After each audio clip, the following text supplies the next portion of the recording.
নামাজের পার্টিতেও আল্লাহর কাছে দোয়া চাইবো যে আল্লাহ সেই পূর্বের ইতিহাস আপনি কারুনকে কোথায় ছুঁড়ে ফেলে দিয়েছেন, সাদ্দাতকে কোথায় ছুঁড়ে ফেলে দিয়েছেন, ফিরাউনকে কোথায় ছুঁড়ে ফেলে দিয়েছেন, নমরুদকে কোথায় ছুঁড়ে ফেলে দিয়েছেন। আল্লাহ এই জালিম সরকারকে আপনার গায়েবী শক্তি দ্বারায় আপনি তাকে উৎখাত করে দেন। আজকে এক শ্রেণীর মানুষ তারা দেশের পতাকাকে সাইড করে দিয়ে অন্য একটা পতাকাকে এস্টাবলিশ করার চক্রান্ত করছে।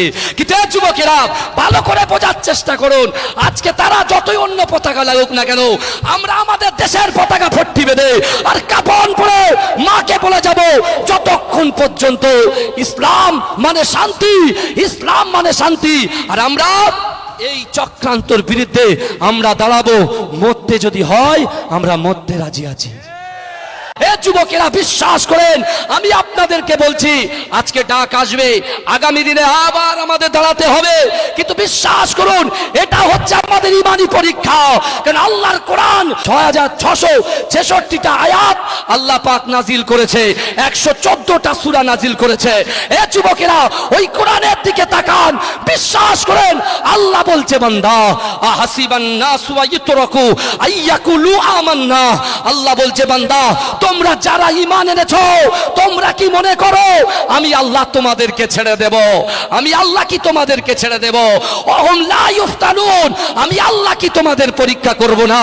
এ যুবকেরা, অনেক ব্যক্তি আছে যারা এই বিজেপির দালালি করছে, কিন্তু বিশ্বাস করেন আপনারা যারা আজকে হাজিরা দিয়েছেন, আজকে আপনারা যারা হাদিয়া দিয়েছেন, আজকে আমাদের কলিজার ভিতরে যদি আল্লাহর ভয় থাকে, রাসূলুল্লাহর মুহাব্বত থাকে, আর নামাজের পার্টিতে আমরা যেমন আজকে ধনপতা বাজারে সকল মা বোন থেকে শুরু করে যুব সমাজ থেকে শুরু করে আমরা যারা একত্রিত হয়েছি, নামাজের পার্টিতেও আল্লাহর কাছে দোয়া চাইবো যে আল্লাহ সেই পূর্বের ইতিহাস আপনি কারুনকে কোথায় ছুঁড়ে ফেলে দিয়েছেন, সাদ্দাতকে কোথায় ছুঁড়ে ফেলে দিয়েছেন, ফিরাউনকে কোথায় ছুঁড়ে ফেলে দিয়েছেন, নমরুদকে কোথায় ছুঁড়ে ফেলে দিয়েছেন।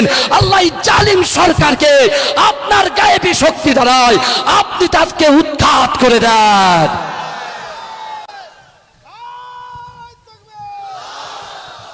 আমার ভাইরা, আজকে আমরা এখানে এসেছি, আমরা লড়াই করতে আসিনি, আমরা সংবিধানকে রক্ষা করতে এসেছি, কারণ এটা আমাদের নৈতিক কর্তব্য।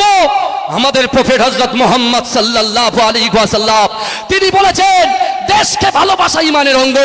এই যুবকেরা বিশ্বাস করেন আজকে এক শ্রেণীর মানুষ তারা দেশের পতাকাকে সাইড করে দিয়ে অন্য একটা পতাকাকে এস্টাবলিশ করার চক্রান্ত করছে।